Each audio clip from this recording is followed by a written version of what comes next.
There you go. All right.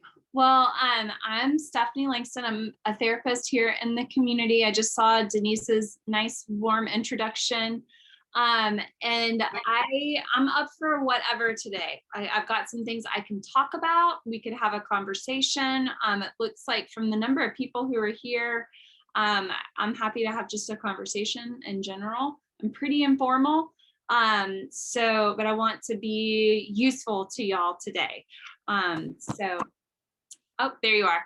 And I do, if it's okay, I do need to pop off at around 12:55. If that works for everybody. That will work. As I was saying, when I disappeared, my internet keeps crashing. So Haley, if I go somewhere, Haley will keep us rolling along. But Stephanie, thank you for being with us today. It's good to see you. And I'm going to just ask you to tell us a little bit about who you are and your roles in the community, and then we'll get started talking about how you work with people from trauma. You've got a couple handouts I'll try to put in the chat, and I'll keep an eye on the chat for you. So I'll let you introduce yourself. Sure. So like I said, my name is Stephanie Langston. I'm a therapist here in the community, and I've been in Boone for 8 years now.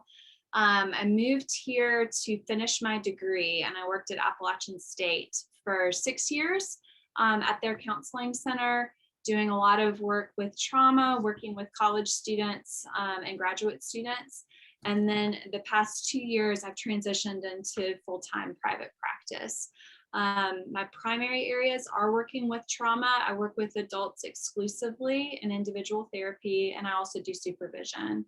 And a lot of what has come to pass in the past year and a half is that I've played Go Fish when it comes to therapy, and I've gotten what I wanted. I get to work with a lot of helpers and a lot of carers. And so that's kind of what Denise and I had talked about previously in terms of talking about today, because I think there's something very, very special about the carers and the helpers in our community, and when I think about that, I think about roles. So your professional roles, if you're a therapist, if you're a healing professional, if you're a healthcare professional, if you are a first responder, or because we wear more than one hat at a time, if you're a parent, if you are in a relationship with somebody who needs specific support and care because they've had ACEs or because they're going through specific things in their lives.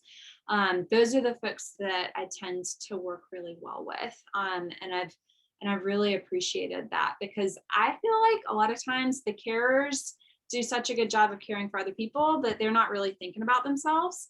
And so that's kind of what Denise and I had talked about previously. Yep, that sounds good.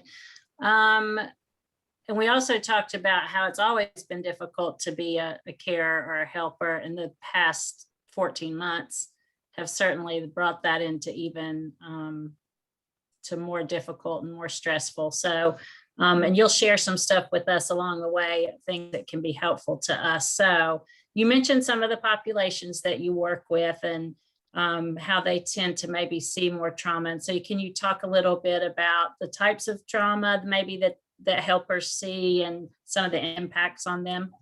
Yeah, and I see some faces who are here, and then some folks have cameras off. And so just check in with yourself as we're talking about this and as I'm ticking off some of the things that I see a lot of. So I do see a lot of adverse child experiences. I can't tell you, when I was in university counseling or doing career counseling with folks who were studying psychology or social work, the number of times that they would say, well, I'm kind of trying to figure out what's going on with me too. And so I think that happens a lot, or sometimes we're going through our lives and we're thinking, this is the way it's always been, right? And then you encounter something different and you realize, oh, maybe it doesn't have to be this way. Maybe families don't need to look this way. Maybe not all families look this way.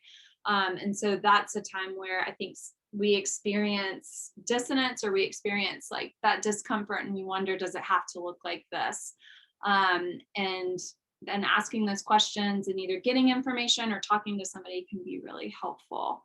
So I guess that's one. And I think we lost Denise again. I'm back.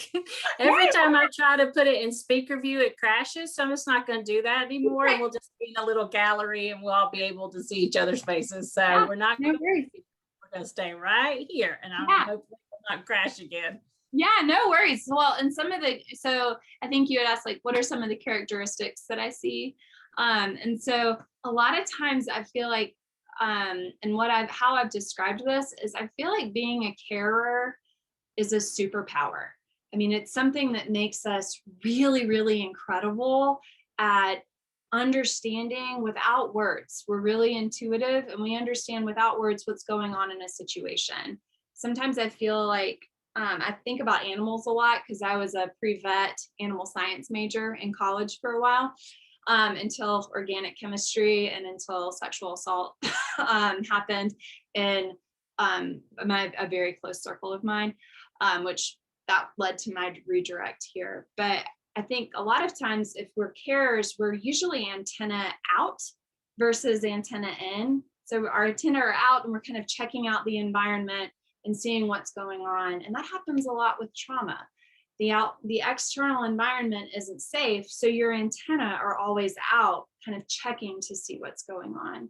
And it becomes a superpower because without words, you just can get a sense of the temperature of the room or what's going on for somebody. Or in other ways, you can find the perfect gift for somebody without them even knowing that they needed it. They're just so thankful that they get it. On the other end, when we are so focused on what other people need or taking care of others, sometimes we can neglect ourselves. And we're not the best at figuring out what we need. So just putting that out there. I really like that, Stephanie. I think so often we talk about when we come from trauma, all the ways it has crippled us or negatively impacted us. And so the idea that sometimes coming from trauma gives us an intuition or some other things that maybe aren't, that other people might not have, but that can still be very positive and strength-based. So I like that a lot. Thank you. Yeah, I mean, because I think part of this is figuring out, right, there are the things that happen that are outside of our control. And then what do we do with that? And especially when it comes to working with kids, there's so much that's outside of their control. And I feel like even when I'm working with adults, there's a kid in there that I'm working with that I'm wanting to nurture, that I'm wanting to support. And a lot of times in carers, I can't tell you how many folks that I've talked with and work with who are like, I grew up really fast. What do you want to know about my childhood? Well, are you talking 0 to 18? Because I wasn't a child then. And so thinking about the child piece, but also thinking about, well, what did you learn there? And how can that be a strength? I think is really important. Sounds good. So any other I know one of the things I've learned in trauma work is that, and we keep talking about this, people want boxes of how this is supposed to look. You're supposed to be dirty and jobless and your clothes aren't clean and you're in dysfunctional relationships. And that's just not how that is. So I know there's a really wide range of visible or manifests of trauma. Any other kinds of things that may be more typical trends before we move to some supports and resources? Yeah. So, I mean, some of there are a lot of different trends that are out there. And so unfortunately, if you ask me questions, you're not going to get a straight black or white answer. That's not how the data works, but two, that's not how my brain works anymore. A lot of my training has been in DBT. So rather than you're going to look this way or you're going to look this way, it's probably a little bit of that and a whole lot of that. And so most of my life, I feel like professionally and now personally, because I don't feel like I can just fit into boxes. I'm going to be the same person wherever I go. If you see me as a therapist, I'm the same person as a friend. I'm the same person as a parent. It's just more shades of this may pop out. And I just totally lost my train of thought. But in thinking about that, it's that you will see, a lot of times people are trying to figure out, how do I flow through this? What does survival look like? How do I need to get through this? And for some people, it's going to be I don't have any control. And so I'm at the whim, and it looks like inadequacy, or it looks like some of the stereotypical ideas that people have with trauma. With other folks, it looks like I've got it all together and everything is tied up really well so that you don't ask me any questions. And I'm going to have everything together and just don't look too closely. And then if you do look a little bit more closely, you might see tension, you might see tightness, you might see really well together. Or sometimes it looks like that at school, but it doesn't look like that at home. And so I think that's the piece that I've noticed. And so usually what I ask, and I think that's where we got to the title of today's talk, was, okay, so what has your life looked like? What's happened? How have you gotten through that? What did you do then? And how is that working for you now? And is it working? Like, does it feel adaptive? You feel good about it, and it's working for you, or is it working? Like, is it working you? And that it got me through that, but it's not so much working now. And whether that's substance use, or whether that's exercise or over exercise or changes in eating, like those are kind of the things that I'll ask about. Of like, is this really working? Or are you still kind of in that space where you're working through something, but you're not in survival anymore, but your body and your mind and your coping is still in survival? That makes sense. When you were talking about school, one of the things that I started realizing as we started training more in the schools with trauma is that very rigid perfectionist, I'm going to erase this 10 times, that looks like a model student, who's everything we want them to be because they're striving for perfection.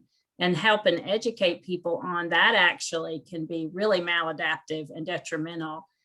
Is a significant mental shift from that's what we want to that may be an indication of some trauma or some, something that somebody needs some help with actually. Yeah, it could be. And I think that's the space where, the more you look at the research, the more you look at the trends and the data. And I feel like the more I've gotten into this work, the more I realized, like, one of my superpowers for a while was, what's the research? What's the data? Know the information. And then now, like, kind of I've hit some spaces there where I've checked some boxes, and kind of where I'm at now and where I would invite other people to go is, and what does it mean to sit back and actually look at who's right in front of me? What's going on for them? When I ask them questions, like the active listening skills of when I ask somebody questions and they're telling me, well, I'm getting all A's and I'm showing up to everything and see all these things. It could be that they're doing really well. It could be that they've got all of the supports that they need, which is great.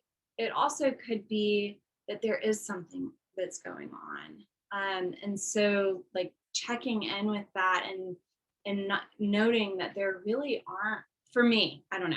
For me, there really aren't boxes. It's more, what's going on, and is that working? And I do kind of bring it down to economics. What are the costs of that? And what are the benefits of it? Because it got there for a reason. Is it that all of your teachers really appreciate it, so that's been reinforced? Is it that you love it and you're intrinsically, like, motivated to do it because you love learning? Or is it because you're going to get in a lot of trouble if you don't? Or is it something else? And so figuring, if we can figure out what's driving that, then, and spending, and it's hard. Just thinking about the folks that I work with who are in the school systems, it is really, really hard, or it seems to me, it's really hard to slow down and to take that time. And given what this past year with COVID has looked like, of in-person, wait, online, wait, what's going on with Zoom, hotspots, all of it. There's so many different things that educators are managing while also working to educate. That thinking about children and thinking about that's just, it's a whole, there's a lot of different levels of thinking that are going on. when we first started talking about trauma in the schools, we put something up in one of the mail rooms about self-care, which is not a term that I use a lot much anymore, but the first teacher that walked in and looked at it after I put it up read, the list of take a bath, take a walk, get 8 hours of sleep. There's maybe 10 things on it. And Yeah. she scanned down, she didn't know I put it up. And I was there checking my box, and she scanned down through that list and started laughing and said to herself, where I could hear it, who thinks I have time to do any of these things? And I was like, oh, this is bigger than putting the list up. Like, this is not just putting a list up thing that's going to be happening here. So I'm still several years later trying to work on changing that mindset which is why I really like what you're saying about, okay, so you're not going to do any of the things on this list. And so then what does that mean for you? Which is what you're getting ready to talk about. Yeah. Yeah. So thinking about that, because I feel like there's a couple of things that I've been doing a lot with people are figuring out what does self-care look like. And I went through this when I was thinking about talking today. I was like, well, maybe I'll find a funny video. And I looked, and there was a lot that was in there that I was like, this doesn't feel good. Self-care takes so many different forms. And I think one of the beautiful things about the helping profession is that it's been moved more mainstream, which is great in terms of reducing stigma, reducing barriers to access, which is awesome. On the other end, there's been a little bit of a movement towards then what does this mean? What is positive psychology? What is cognitive behavioral therapy and self-care? And self-care is the one that I feel like has been taken in a lot of different ways. And it could be take a 3-week vacation. That could be self-care. It could be, spend $150 on a massage. And a lot of the carers that I work with, they balk at that. 1, I don't have time for it. 2, I don't have the money for it. Or 3, that feels like a luxury. And especially the past year and a half, we are in crisis mode. What do you mean I should stop? The other things that I've noticed are that when we have we probably had a list of things or things that we did to take care of ourselves prior to the pandemic, that when the pandemic hit, especially the first 2 to 3 months of the pandemic, when everything was shut down, they weren't available. Some of my clients really looked forward to getting their nails done. They did do massages. They did going to some place to eat with a friend. And that was a form of really caring for themselves. And it just once that got shut down, and then they thought, oh, I can save money. I can go without. It's not that bad. And then here we are a year later, and they're still in that mode and still in that space. And they are struggling, but they're wondering, can I keep doing this? And so self-care can take a myriad of forms. And 2 of the things that I had shared with you, Denise, one was, I just liked it. I use calm.com for my meditation. And I think it's really helpful. And so this is something that it's called Simple Self-Care for Therapists. And I think that's the document that you just shared. And it has exercises. And if we have time or there's interest here and people want to do that, I've got 3 that I've picked out. We could pick one of them. But Ashley Davis Bush is the author of this, and she is a grief counselor primarily. And she talks about micro levels of self-care versus macro levels of self-care. And she incorporates a great deal of mindfulness. And so some of what she talks about is there's the macro self-care of plan a vacation, understand what your seasons are. For me, it's August, October, and February. I realized are a little bit tougher for me for some reason. And so I need to take care of myself, or I need to not have caffeine those months. For other, and so that's what it might look like on a macro level. On a micro level, it could be taking a very, very mindful 3 sips of your favorite beverage. Or it could be right before something that is intense, or right before a conversation that you're about to have where you may feel kind of like there's a lot going on, that you take 2 to 3 mindful breaths. And not that it gets rid of everything, but that it starts to bring you down, that your antenna can start to turn in rather than being fully out. And so I like thinking about small things that we can do that don't feel like there's something else that we have to add to our plate. The other thing that I've started to think about is that, and I've talked with a lot of people about this, is how that self-care can be about saying no.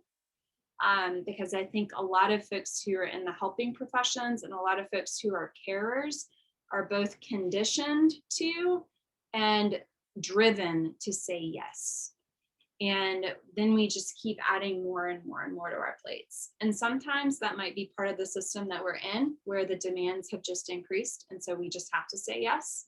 And so then some ways we may need to start saying no. Or asking yourself the question, if I say yes to this, am I saying no to myself? So yeah, go ahead. No, sorry, Stephanie. I tried to share the document. Of course, my Zoom crashed. So I did copy and paste it. It's a Google Doc that you can access yourself. That's got a lot of really good resources on there. When you and I were talking, and you were talking about this one form of self-care, rather than adding something to do for yourself, is to take something away that you feel like you have to do. And that was one of those moments where my brain went click, like, oh yes, I actually like that a lot. Like, I'm one of those super productive, my worth is measured in my accomplishment things. And so the idea that instead of adding something to do to take care of myself, taking something away would be taking care of myself, I could really relate to that concept. Yeah. I think it's an important one, because I think often we think about and all of the stuff that you see out there is like, take a bath and do this and do this and do this, or do this thing with your partner, or do this thing. And some of I don't know, I can't proclaim to speak for everybody here, but for me, time and financial are two things that I think about a lot when I think about self-care. Is what impact will this have on me? What impact will this have on my family if I make this choice from a time standpoint or from a financial standpoint?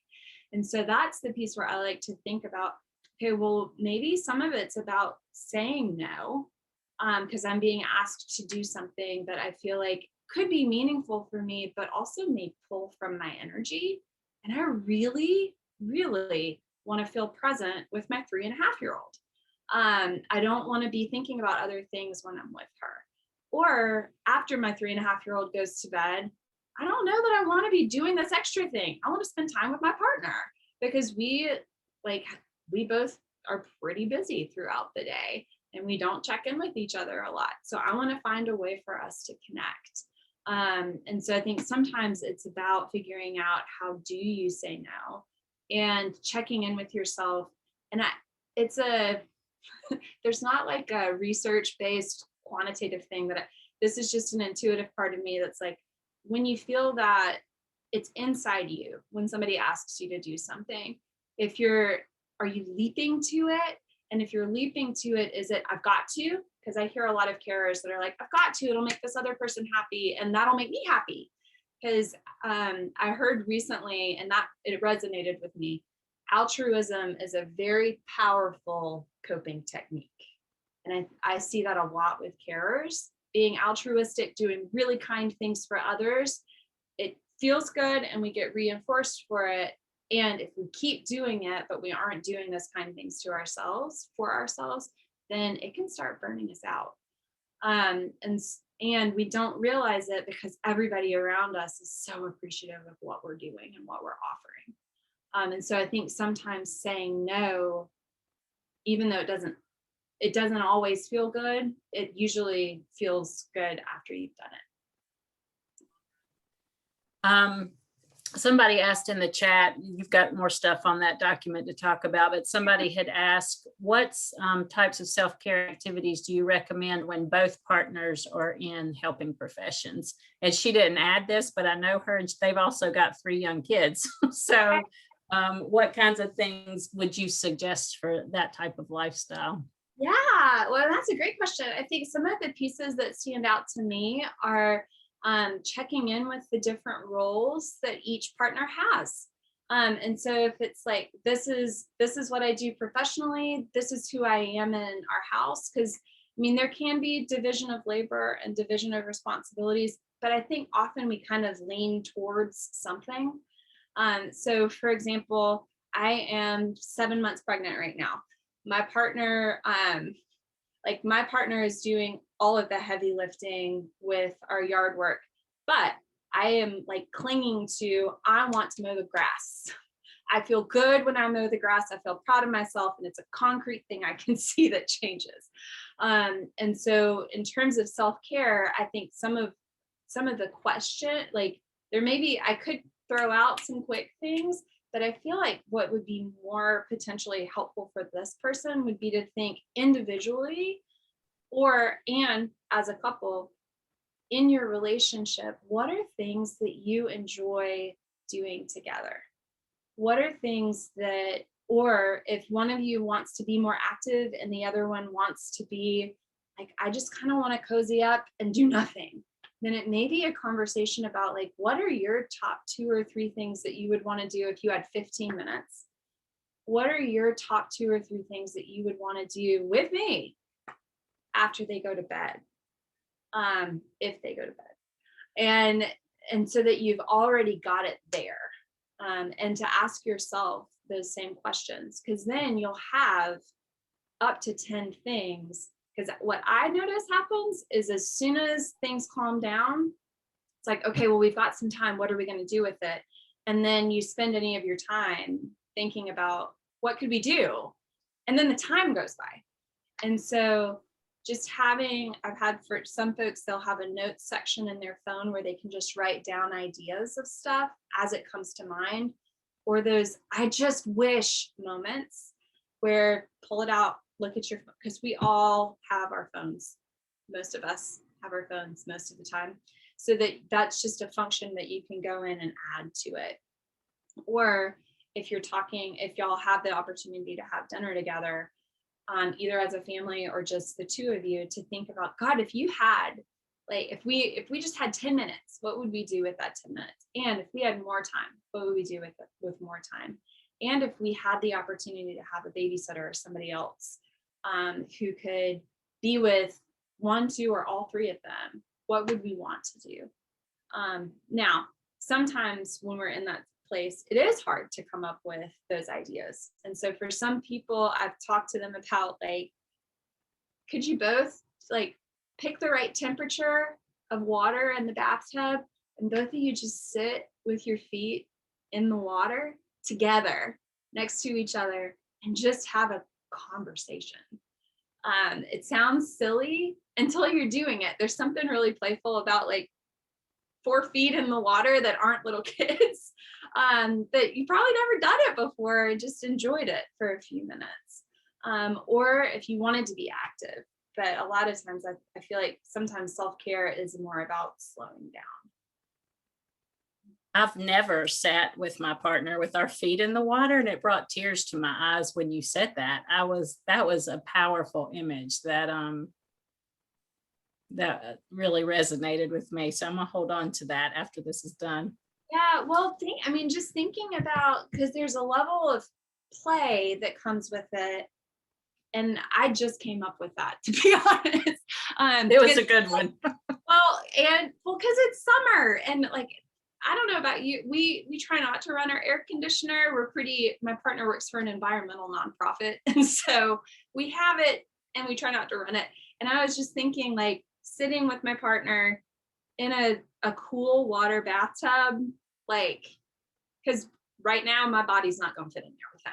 So like, but the 2 of us being able to sit just with our feet in and just talk, because there's not a whole lot that happen in bathtub. If you wanted a glass of wine, a cup of tea, something like that, to do that for 5 or 10 minutes, that might be the reset that your mind needs, but also for your sympathetic nervous system. That fight or flight response kind of brings your lid back on with the person you care about. Yeah, I like that. And the whole image of dangling your feet in the water, like, just was a summertime, like, carefree, nothing that else you have to be doing right now kind of thing. So I love that. Yeah. So I took you away from your document there, that you had some more things to share with us. Yeah, no worries. So one of the things, that you and I had talked about, Denise, was I had introduced self-compassion. And I feel like that is a fundamental thing for anybody. And yet when I'm working with carers or helpers, it is critical. I mean, to me, it's just as important as water. It's just as important as food. And Kristen Neff, and so she's one of the website that I added in there, Self-Compassion. She's a powerful researcher. She's done some really awesome work on self-compassion. And that's also a term that I think has lost some of its deeper meaning as it's kind of gone out into the ether, where it feels fluffy, it feels soft. Some people lean into it and some people bat it away, like hearing take a bath for self-care. And it's funny because when I went to it had been about a month or two since I'd gone to the website, and I went to just look through it one more time before I came here to talk today. And she has a new book coming out next week called Fierce Self-Compassion. And so if anybody here is interested in doing a book club, because I like accountability, and I like audiobooks, and so I think I'm going to buy it myself. And so if anybody here is interested in that, my email, it's my website. I don't know if I put my email address, but you're welcome to share my email address if anybody is interested.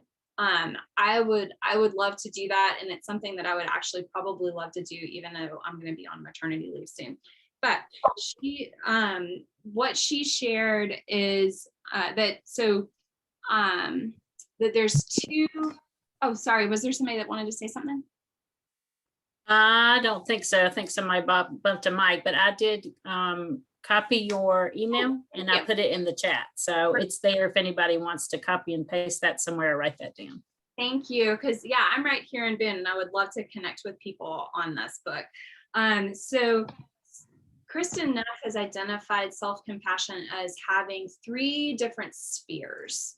And when she describes compassion, she's got a video, so she's going to do a much better job than I am going to be able to do. And it's only 4 minutes long if you want to learn about fierce self-compassion.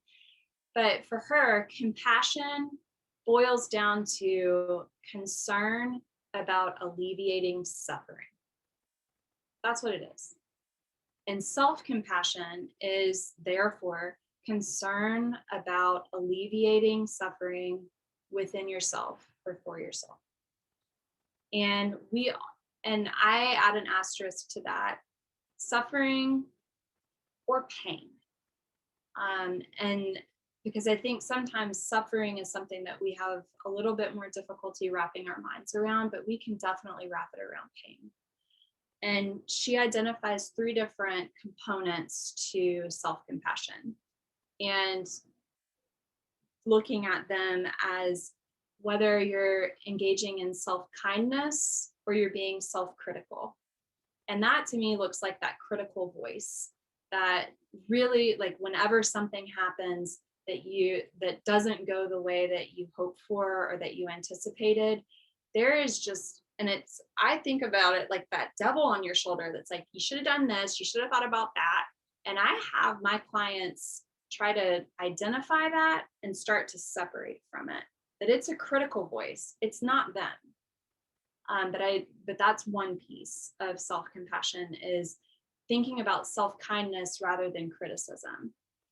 The second piece is common humanity versus a sense of isolation when it comes to suffering or pain. So thinking about, this thing happened and it really hurt me, and feeling all alone in that, or feeling other people have experienced this, I'm not alone in the pain that I'm experiencing.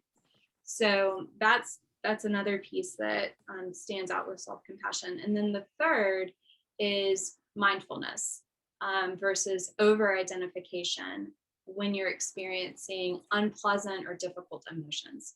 So being mindful of that and being able to be observant of that versus over identifying with it or fusing with it. And that's something that I think when it comes to trauma and when it comes to ACEs is critically important to be aware of, because when our lid is up, and hopefully everybody here is familiar with that concept of like when your lid's up, when your sympathetic nervous system is kicking hard, then and telling you alert, alert, smoke, there's danger here, it's really, really hard to be mindful to get our lid back on. And yet if we can do that, then we can engage, we can talk to that critical voice that's popping. We can be kind and we can realize that we aren't fully alone and backed into a corner with this. And so historically, self-compassion has been viewed as a more tender experience, more like a nurturing caregiver. And the analogy that Kristen Neff used to talk about fierce self-compassion is more like a mama bear of these are my boundaries. These are the things that I need to do to take care of myself. And these are the things that I'm allowed to do. I'm allowed to move into this space and take care of it. So the fierce self-compassion piece is coming out next week. And I'm really curious about it. And there was a really cool graphic that she had put up about self-compassion, tender self-compassion versus fierce self-compassion, that I'd be curious to see what people's thoughts were. That is interesting to me as well. I put in the chat the name of the book and the author, and then I put a note there about the 3 parts of self-compassion you just mentioned, and then Susie added her Kristen Neff's website as well. So great, thank you. Anything else? That sheet's not right in front of me. Anything else on there that we want to cover while we're still on this topic? Yeah, so I mean, the other piece that I think about is and I put some stuff in there on that sheet about burnout, because one of the books that I had shared was The Joy of Burnout. And because I think, and you picked up on this early, I firmly believe in reframing. And dialectics. So you're sharing this thing with me and it is super hard, and we are going to sit with that hard and we're going to let ourselves feel it. And what else? Like tell me more. So, I believe you are doing the best you can with what you have, and things need to change. And change often has to start with you. So how do we do that? And so when I think about this work, when I think about self-care, when I think about carers who are accessing support for themselves, I see it as prevention. So when I think, thinking about prevention, intervention, postvention in the public health world, my hope is that we all can gather around and see this as prevention. And what we're working to prevent is burnout. What we're working to prevent is someone coming in and being so excited about what they are doing with their lives professionally or personally. And then 2 years in, they've worked so hard and they've given so much that there is nothing left, or they feel as if there's nothing left.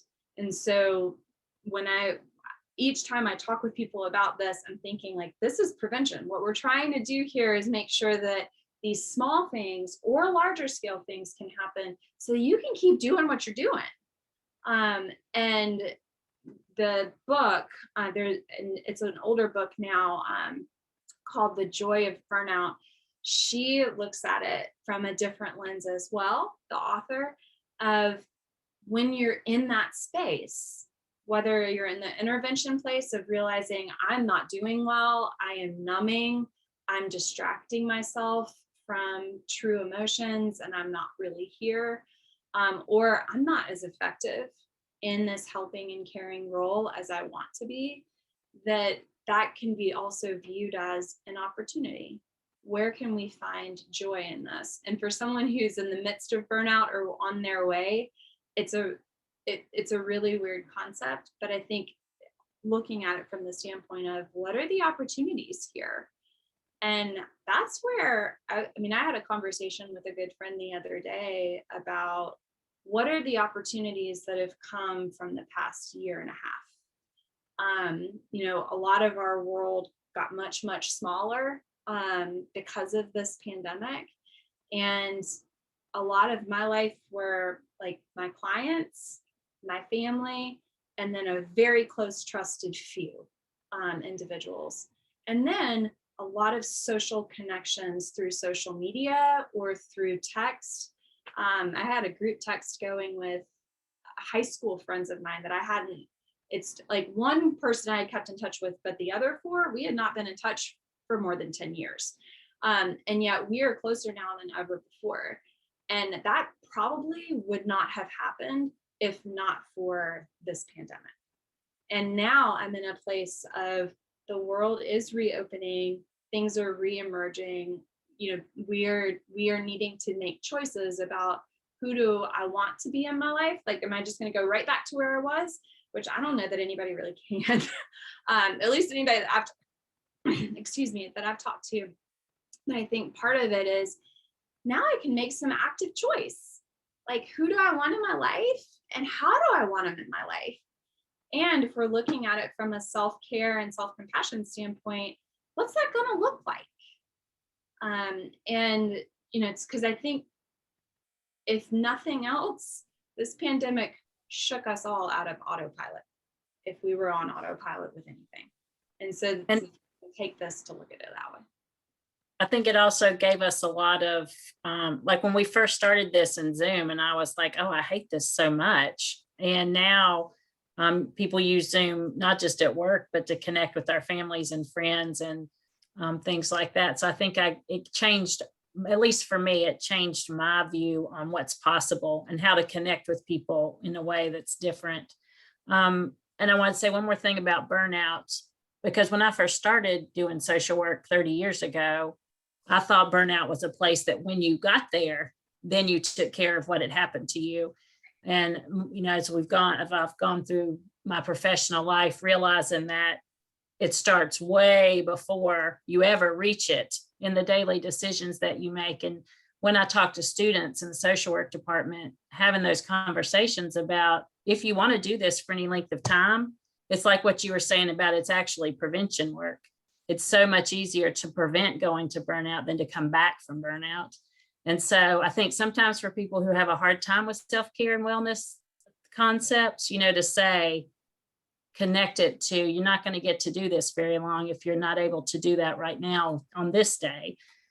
And so I think that's something, you know, I think we're kind of conditioned to work ourselves to death. And so trying to help people understand that avoiding getting there is so much easier than coming back from that place. Absolutely. And finding small or large ways to carve out a swath for yourself. One, because you need it. And two, because we need to model it for everyone that we work with. And whatever that looks like, everyone who we encounter in our lives, our children, students, colleagues, coworkers, supervisors, they need to, I think part of one of the challenges of the pandemic was that people are kind of always available, potentially.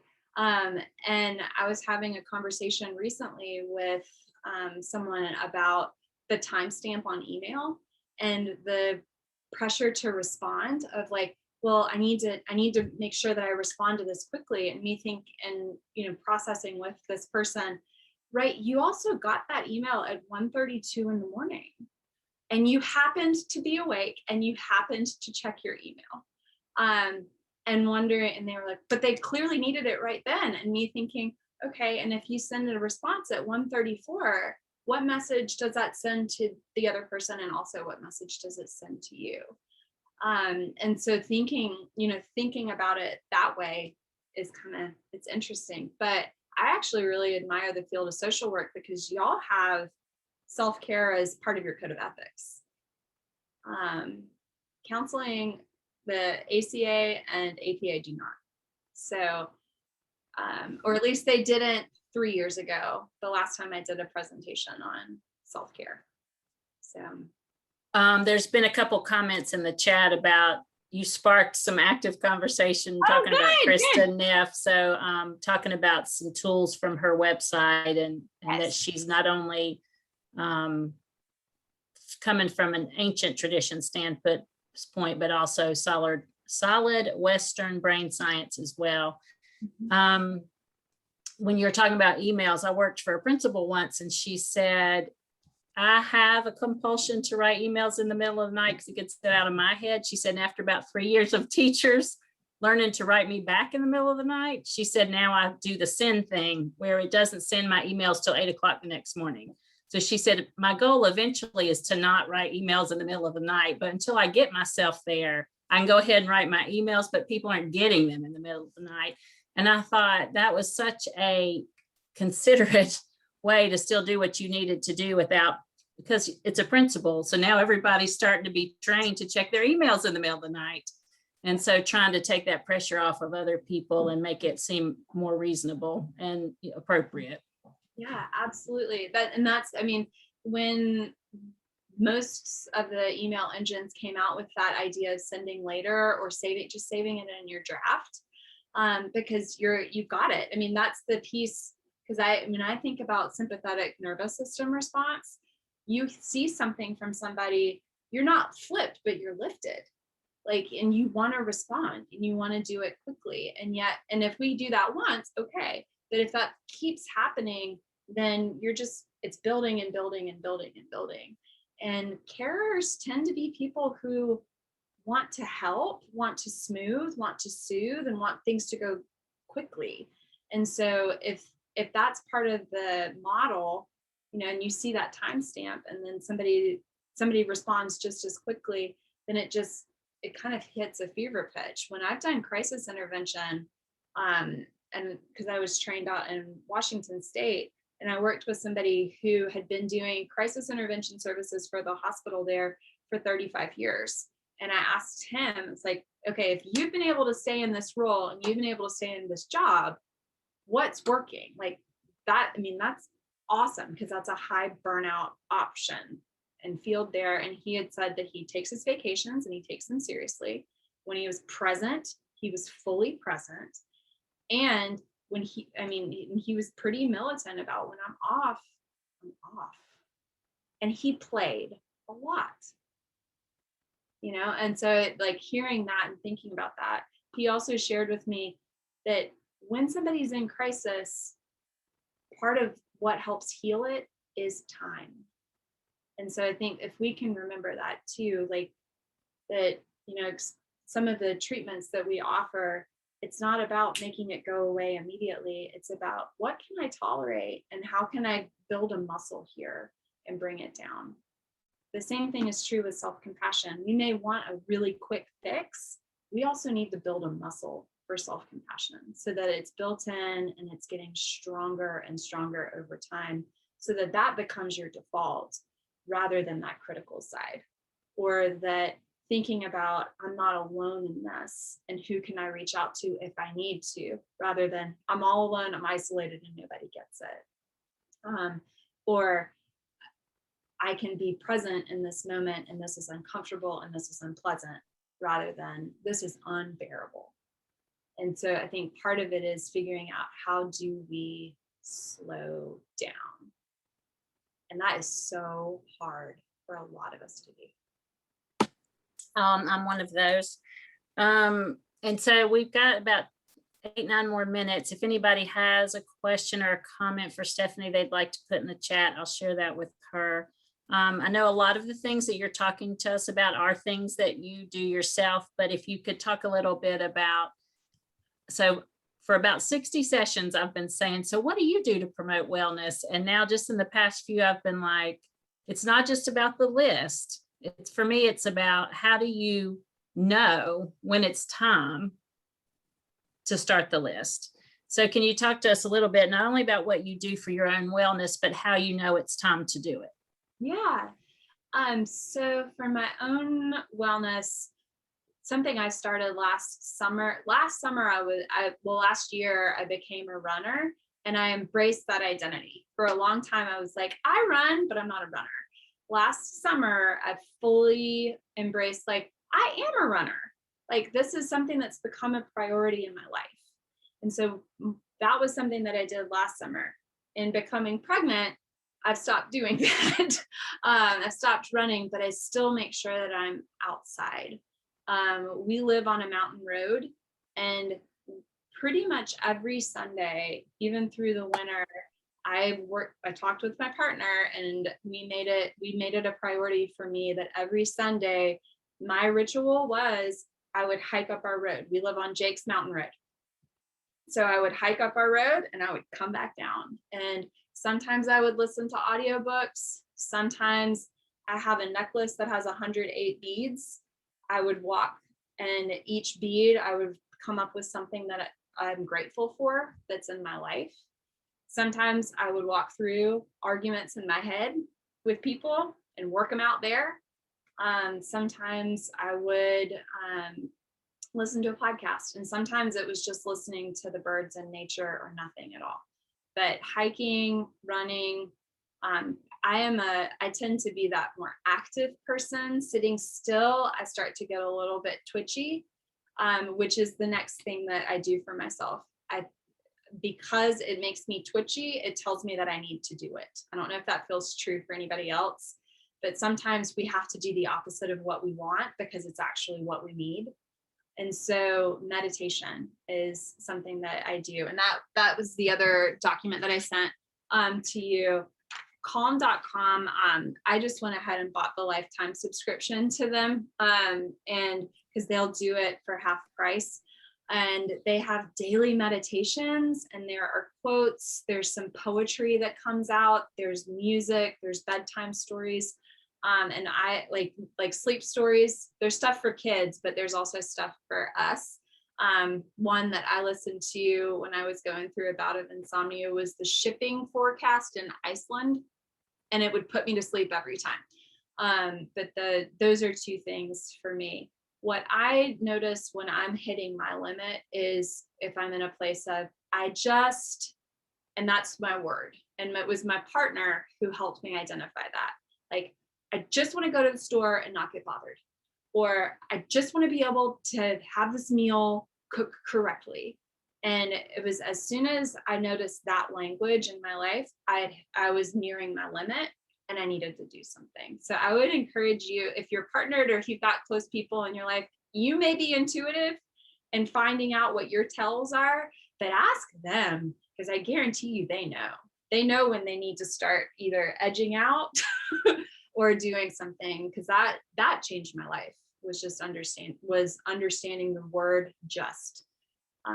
Because to me, it's like, I'm not asking for that much. And I would, and no, I'm not. But you also didn't ask for it. So do it. We've had several conversations. One of our first conversations, when we started this Wednesday conversations, Mary McKinney was talking about relational care and having someone around you who can help you recognize or prompt you that you need to go for a walk or that you need to take a break. And then there's another person on this call, Lindsay Sullivan. We were talking one day about our partners helping us. My husband frequently says, "Are you going to sit down today?" He's the one who's very good at coming in and sitting down for a minute. And I'm like, if I sit down, I won't get back up. And he'll say, "You have never sat down and not gotten back up. You always get back up." So having someone around us that can kind of take us out of our own heads and help us, gauge where we are at the time is a tip that we've been hearing a lot more about. We've got a couple more minutes if anybody wants to make a comment in the chat. Any other things, Stephanie, that you found are really useful for you in maintaining your own wellness? Pets, animals. So I don't know if other people are on that train, but I mean, I was animal science pre-vet, and so I've always had animals.